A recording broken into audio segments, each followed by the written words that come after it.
तमन्ना, आरज़ू, हसरत, तलब, अरमान है भारत।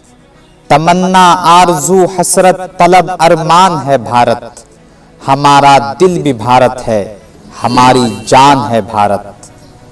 दोस्तों, 26 जनवरी जिसे हम और आप उर्दू में यौम जमहूरिया कहते हैं तो हिंदी में गणतंत्र दिवस कहते हैं, तो वहीं अंग्रेजी में रिपब्लिक डे के नाम से याद करते हैं। दोस्तों, 26 जनवरी का नाम जब भी आता है तो हमारे ज़हनों दिमागों में हिंदुस्तान का दिल कही जाने वाली मुगलिया सल्तनत की यादगार दिल्ली के लाल किले की रंगारंग परेड और उस परेड में शामिल फौज, नीम फौजी दस्ते, पुलिस और स्कूल के बच्चों की रंग बिरंगी पोशाकें हमारे ज़हनों और दिमागों में घूमने लगता है, क्योंकि उस दिन पूरे मुल्क में एक त्योहार का मौसम होता है।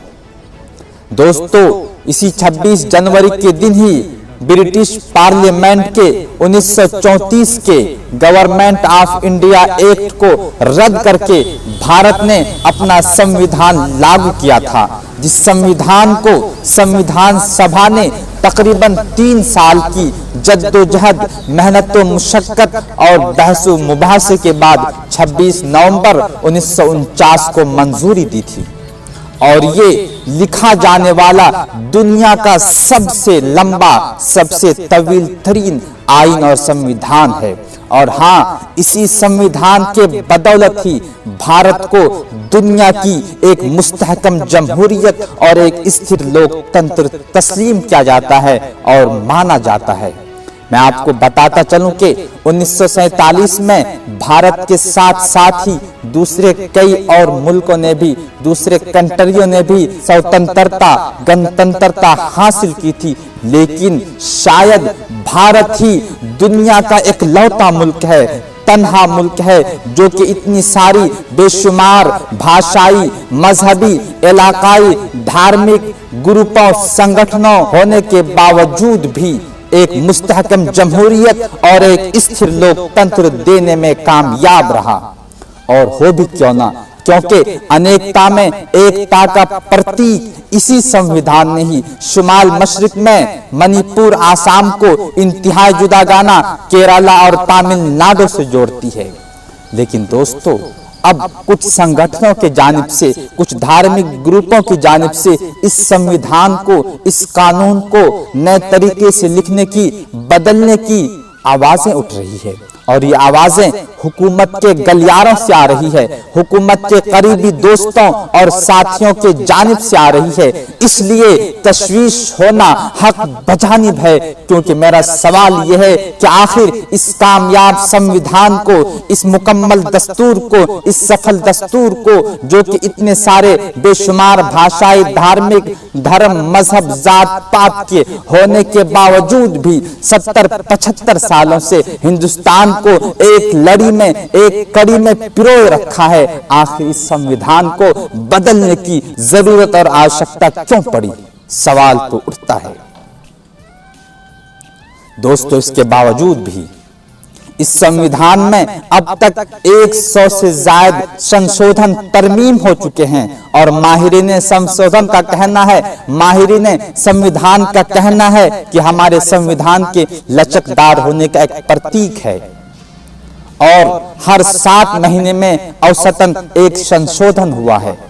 मगर हाल ही में कुछ दिनों पहले कट्टरपंथी तंजीम आरएसएस के सुप्रीमो मोहन भागवत ने एक नए आईन का, नए संविधान का शोषा छोड़कर तशवीश में मजीद इजाफा कर दिया, चिंता को और बढ़ा दिया है। उनका तो मानना ही है कि संविधान से सेकुलर लफ्ज को ही खत्म कर दिया जाए। उनका ये मानना है कि हिंदुस्तान के लिए एक नजरिया, एक कानून, एक धर्म हो। दोस्तों, स्वतंत्रता, गणतंत्रता, आजादी, जमहूरियत, ये सब हमारे लिए एक नियामत है, एक अमृत है।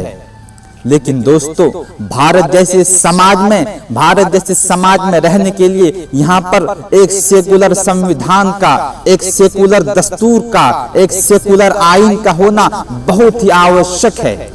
मगर इसके बावजूद भी इससे इनकार नहीं किया जा सकता कि कुछ नफरत पसंद लोग, मुट्ठी भर फिरका परस्त लोग हिंदुस्तान की एक बहुत बड़ी अकलियत को, अल्पसंख्यकों से उनकी आजादी छीनना चाहता है, उनकी आजादी को छीनने की कोशिश में है।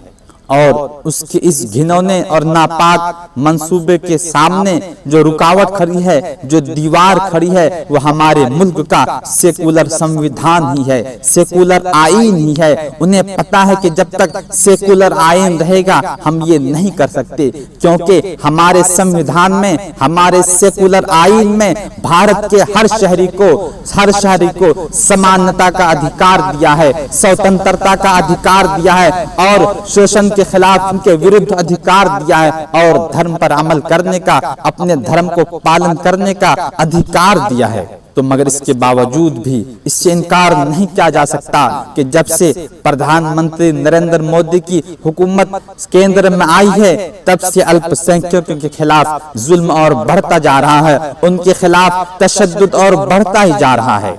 पिछले चंद सालों में सिर्फ गौरक्षक के नाम पर ही हजारों अकलियत अल्पसंख्यकों को जुल्म और तशद्दुद का निशाना बनाया गया है। कहीं दलित भाइयों को परेशान किया गया है, कहीं उनको धर्म के नाम को लेकर उन्हें बदनाम किया गया है। और हद तो यह है कि सिर्फ धर्म के मामले में ही नहीं, बल्कि अल्पसंख्यकों के खाने पीने और यहाँ तक के रहने सहने का भी विरोध किया जाता है।